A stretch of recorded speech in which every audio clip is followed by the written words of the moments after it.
আহা কি আনন্দ, আহা কি আনন্দ, আকাশে সূর্য নিচে মাটি। আহা কি আনন্দ, আহা কি আনন্দ, আহা কি আনন্দ। আরে ও গোপাল দাদা, গোপাল দাদা, এই সকাল সকাল কি আবার পিছু ডাকলো? আরে আমি আমি। আমি তো আমি নামে কাউকে চিনি না। আর তুমি একটু পেছন ফিরে তাকাও তো। আমি তো সামনে যাচ্ছি, পিছনে তাকাবো কেন? ঠিক আছে, তাহলে আমি তোমার সামনে আসছি। আরে দৌড়াচ্ছ কেন? আরে দাঁড়াও দাঁড়াও বলছি, দাঁড়াও, নইলে কিন্তু আমি মহারাজের কাছে যাব। হ্যাঁ, ও ভোলা তুমি? আরে আগে বলবে তো, আমি করছিলে কেন? একদম কথা ঘোরাবে না গোপাল দাদা। এবার বলো কি বলছি। দেখো, আমি তোমাকে আগের বছর 50 মোহর ধার দিয়েছিলাম। এ কি, তোমার তো মিষ্টির দোকান, ধার দিলে তো লোকে ছুরি কাঁচি ধার দেয়, আর তুমি মোহরে ধার দেওয়ার ব্যবসা শুরু করেছো কবে থেকে বলো দেখি? আবার কথা ঘোরানো শুরু করেছো। আমি এবার কিন্তু সত্যি মহারাজের কাছে যাব। আরে মজা করছি তো। আরে বারবার আমাদের মধ্যে মহারাজকে টেনে আনার কি দরকার বলো তো? সে না হয় টানলাম, তবে তুমি ওই আমার 50 মোহর সুদ সহ কবে ফেরত দেবে বলো তো? আর কিন্তু তোমার হাতে ওই 1 সপ্তাহ সময় আছে। হ্যাঁ, 1 সপ্তাহ মানে কতদিন ভাই? 7 দিন, 7 দিন। 7 দিন? আচ্ছা 7 দিন মানে কত ঘন্টা? 24 গুণ 7, মোট ওই 168 ঘন্টা। ও, অনেক সময় আছে। দেখো গোপাল দাদা, তোমার সাথে কিন্তু আমার ওই কাগজে কলমে লিখিত পড়িত আছে। হ্যাঁ, যদি ওই সময়ের মধ্যে তুমি আমার কাছ থেকে নেওয়া ওই অর্থ আমাকে ফেরত না দিতে পারো, তাহলে কিন্তু তোমার ওই বাড়ি ঘর সব আমার হয়ে যাবে। হ্যাঁ হ্যাঁ, মনে আছে মনে আছে। এখন রাজসভায় যাই, 168 ঘন্টা পেরিয়ে গেলে চলে এসো, কেমন?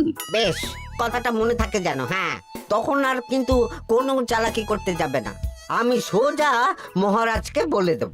ঠিক আছে ঠিক আছে।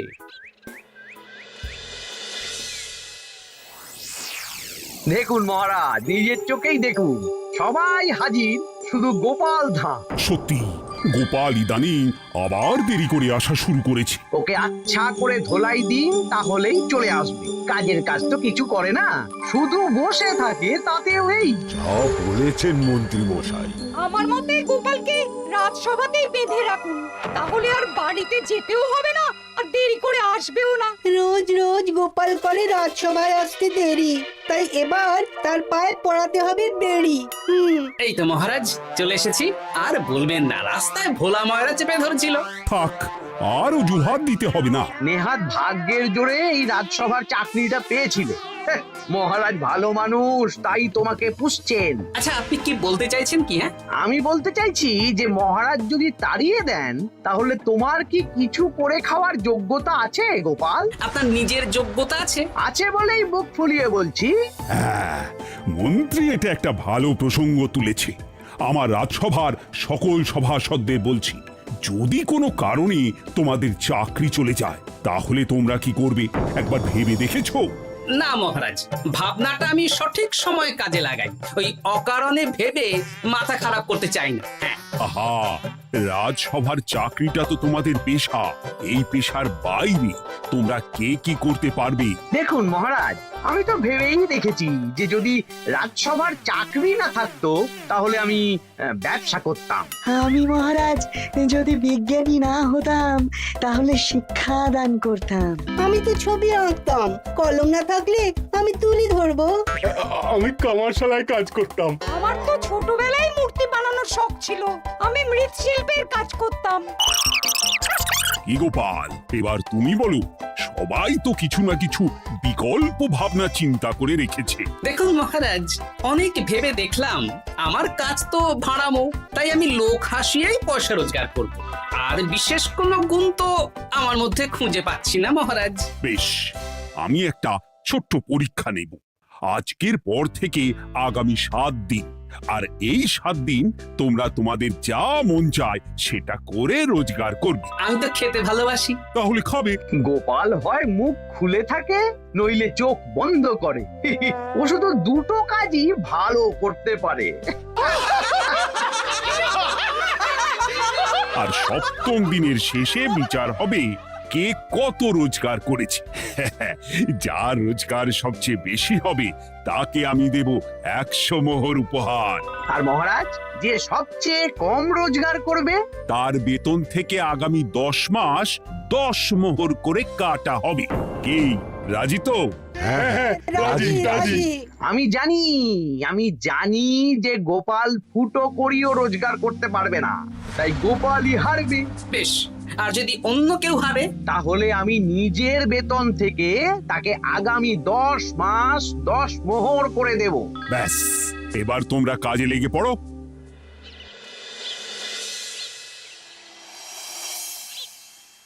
এ কি গিন্নি, আজকেও নিরামিষ? হ্যাঁ, আজকেও নিরামিষ খেতে হয়। হ্যাঁ, রোজই তো কিছু না কিছু একটা লেগে আছে তোমার। আমাদের পুরো শরীরটাই তো আমিষ। হ্যাঁ, তাহলে আমিষ খেতে বাধা কিসের বলো দেখি? বেশি তর্ক করতে হবে না বাপু, তা তোমাকে ডিম বানিয়ে দেবো। হ্যাঁ, না, আমি মানুষই। ঠিক আছে গিন্নি। আরে তোমাকে ডিম বানাবো বলেছি নাকি? আমি বললাম তোমার জন্য ডিম বানিয়ে দেবো। জন্যটা তো বলনি তখন। আরে তাড়াতাড়ি দাও, তাড়াতাড়ি দাও। এখন কদিন শুধু খাবো আর ঘুমাবো, 7 দিন ছুটি। ছুটি মানে? সেসব পরে বলবো গিন্নি। যাও গিয়ে ডিম সেদ্ধ বসাও।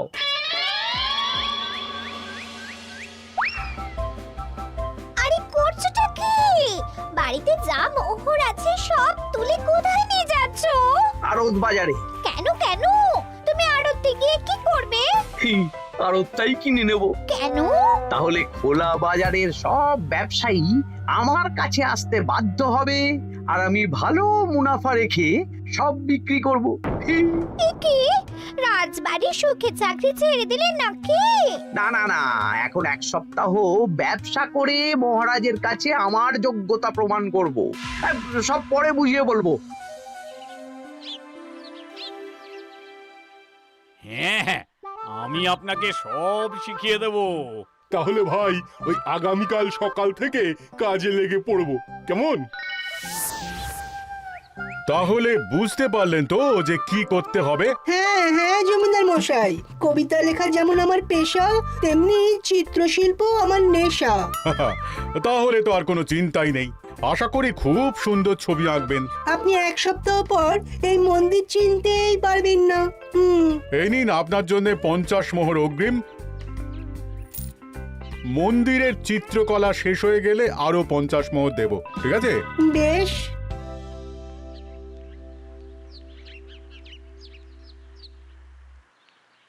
এই হাত চালা, হাত চালা। হাত পা সবই তো চালাচ্ছি মন্ত্রী মশাই। আপনি এত শাকসবজি আনাজ দিয়ে করবেনটা কি?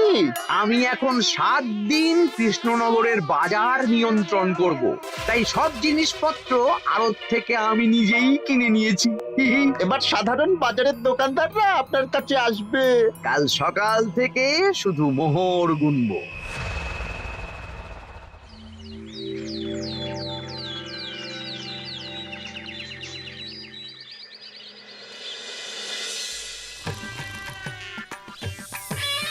আরে এত বেলা হয়ে গেল, আর কত পড়ে পড়ে তুমি ঘুমোবে?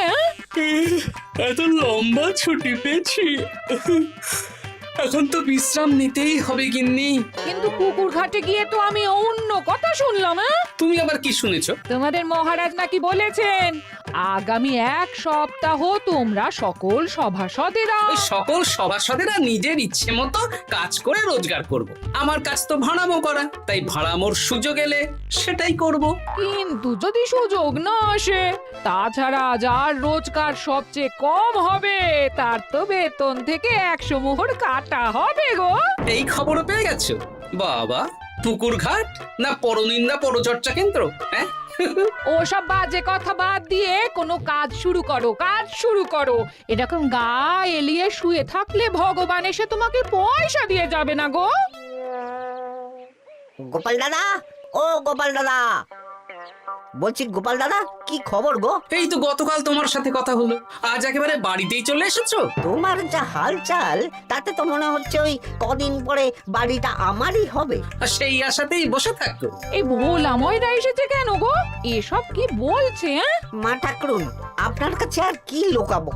বহুদিন আগে গোপাল দাদা আমার কাছে 50 মোহর ধার নিয়েছিল। সেই ধারের থেকে 5 মোহরা এখনো আমাকে শোধ করেনি। সে কি?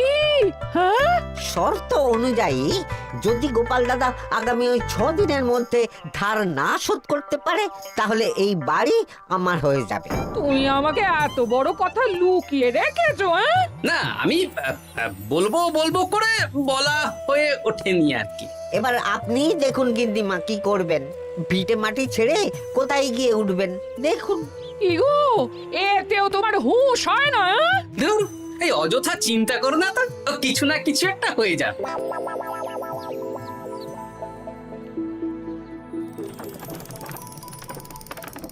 বাহ বাহ বাহ, পণ্ডিত মশাই, আপনি তো এর মধ্যেই কাজ শিখে গেছেন।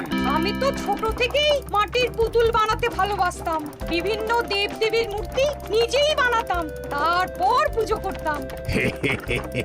আমার পরম সৌভাগ্য আপনার মতন পণ্ডিত মানুষ আমার কুমোর শালায় কাজ করছেন। কোনো কাজই তো ছোট নয়।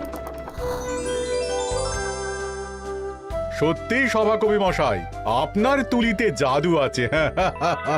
কি সুন্দর কারুকার্য। সবই আমার মা বাবার দান।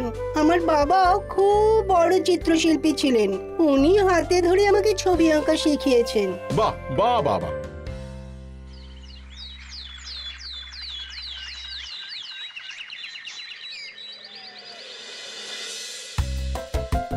এই যে পুটি, আজকে তো একটা মজার জিনিস শেখাবো।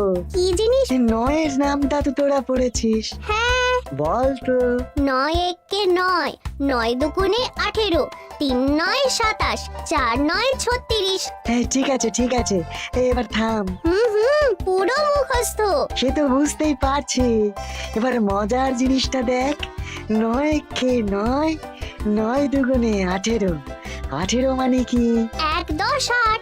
হ্যাঁ, এবার 1-এর সাথে 8 যোগ কর, কত হয়? 9 3 9 কত? 27। 2-এর সাথে 7 যোগ করলে কত হয়? 9 36-এর 3-এর সঙ্গে 6 জুড়লে 9। আরে বাস, দারুণ তো। হ্যাঁ হ্যাঁ। সত্যি বিজ্ঞানী মশাই, আপনি কি সুন্দরভাবে পড়া বোঝান। এটা তো আমার নেশা।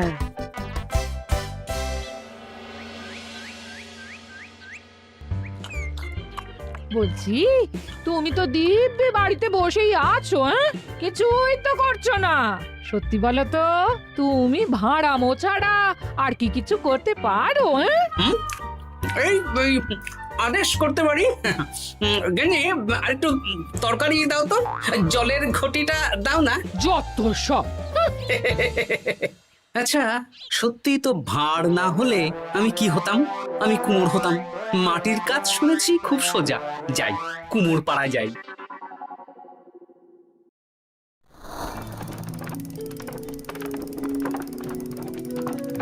আমার কি সৌভাগ্য, রাজসভার দুজন সভাসদ আমার সঙ্গে কাজ করছে। আচ্ছা, এইভাবে ঘোরাবো? এই যা, হলো না হলো না। এটা কি মুড়ির মোয়া নাকি? দাও, আমাকে করতে দাও, তুমি অন্য কিছু করো।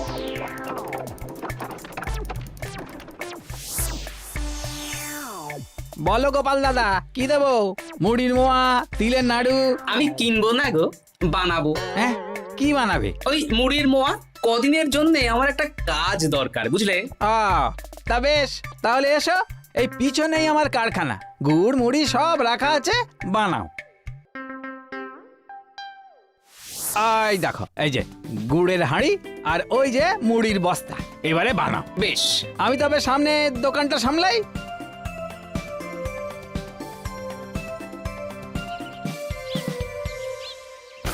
এ কিসের আওয়াজ হলো? আরে আরে আরে, এ কি করলে গোপাল দাদা? আর বলো না, ওই গুড়টা ঢালতে গিয়ে হাঁড়িটা হাত ফসকে পড়ে গেল। এই তুমি যাও তো, তোমাকে কিচ্ছু করতে হবে না, যত সব বিপদ বাড়ানো।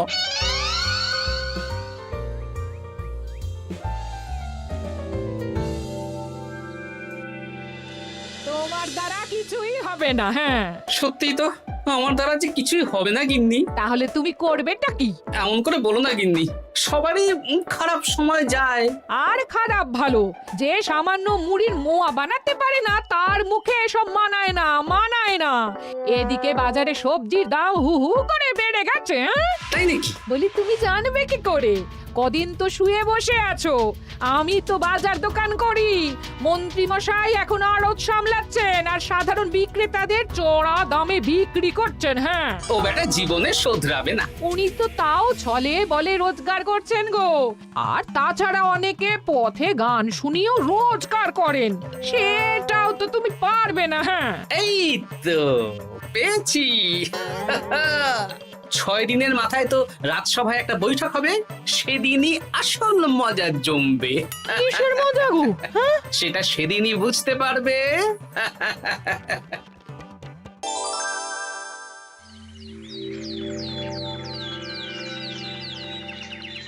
তারপর বলো, আজ তো ষষ্ঠ দিন, আজ অবধি তোমরা কে কত কত রোজগার করেছো? মহারাজ, আমি এখনো অবধি 200 মোহর। বাহ বাহ বাহ! আমি মহারাজ 15 মোহর। আমি 5 মোহর। বিভিন্ন বাড়িতে বাচ্চাদের পড়াচ্ছি, শিক্ষাদান করছি দিনরাত। সেনাপতি, আমি 10 মোহর পেয়েছি, আরো পাবো। আমি 50 মোহর অগ্রিম পেয়েছি, আরো পাবো আগামীকাল। বাহ বাহ বাহ! সবাই তো ভালোই রোজগার করেছো। আর গোপাল, তুমি বলো। মহারাজ, আমি এখনো অবধি কোনো রোজগার শুরু করিনি। আমি আগেই বলেছিলাম গোপাল একটা কানা করিও রোজগার করতে পারবে না। আসলে মহারাজ, আমি আজ সকালেই আমার প্রতিভা খুঁজে পেলাম। তোমার আবার কি প্রতিভা? আমি ভালো গান গাইতে পারি মহারাজ। আমার ছোট্টবেলার ইচ্ছে ছিল আমি রুদ্ধদ্বার সভা করব, গান গাইব, আর দর্শক বা শ্রোতারা আমার গান শুনে আমাকে পয়সা দেবে। বাহ বাহ বাহ! তা শোনালে না কেন? আমি চাই আপনারা সবাই আমার বাড়িতে আসুন, আমার গান শুনুন। এই না না না না না, তোমার গান শুনে অর্থ ব্যয় করতে পারবো না গোপাল। যদি শোনাতে হয় তো বিনামূল্যে শোনাও। তুমি ভেবেছো কায়দা করে গান শুনিয়ে রোজগার করবে? সেসব চালাকি কিন্তু চলবে না। না মহারাজ, আমার গান শুনতে আসার জন্য একটা কানা করিও খরচ করতে হবে না। আমি বিনা পারিশ্রমিকে গান শোনাবো। বেশ, তাহলে কবে শোনাবে বলো? এখনই চলুন, শুভস্য শীঘ্রম। আবার যেতে হবে কেন? এখনই শোনাও। আমার আবার নিজের বাড়ি ছাড়া প্রতিভা বিকশিত হয় না। বেশ তো, এই কদিন টানা কাজ করেছি, তোমার গান শুনে মনটা যদি ফুরফুরে হয়ে যায় ভালো তো। চলো গোপাল। আসুন আসুন, সবাই ভিতরে আসুন, আসন পাতা আছে, সবাই বসুন। নাও, এবার গান শুরু করো। দাঁড়ান মহারাজ, আমার গান আমি বাইরের লোককে শোনাতে চাই না। কু কু বাবা, আবার কোকিলের মতন আওয়াজ করছে। কু।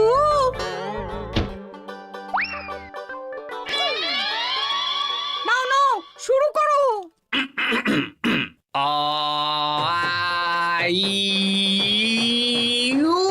ওরে বাবা রে বাবা! আরে এত চিৎকার করছো কেন? থামো থামো থামো! এটা ভালো লাগছে না, অন্য গান শোনাচ্ছি তাহলে। আকাশে মেঘে বাতাসে বায়ু, জ্যোতিষী বলেছে আমার 100 বছর আয়ু। আরে থামো থামো! আরে কান ঝালাপালা হয়ে গেল। না, থামতে আমি পারবো না, গান শুনতেই হবে। ওরে ওরে বাবা রে বাবা, এই কানে তালা লেগে গেল, আমি পালাই। পালাতে পারবেন না, বাইরেও তালা দেওয়া আছে। বাইরে তালা খুলতে বলো। বাইরে বেরোতে হলে প্রত্যেককে 100 মোহর দিতে হবে। আমরা তো আগেই বলে দিয়েছি, তোমার গান শোনার জন্য কোনো পয়সা দিতে পারবো না। এটা তো গান শোনার জন্য নয়, বাইরে যাওয়ার জন্য। আমার গান শুনতে আসার জন্য কোনো অর্থ লাগে না। গান শুনে বাইরে বেরোতে গেলে অর্থ লাগবে, জনপ্রতি 100 মোহর মাত্র।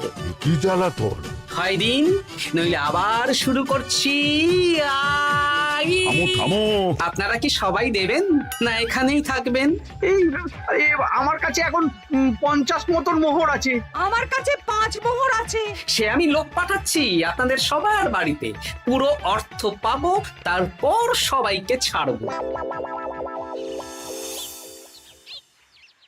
আচ্ছা, এটা কি ঠিক করলে গোপাল? দেখুন মহারাজ, আমি কথা নিয়ে খেলি।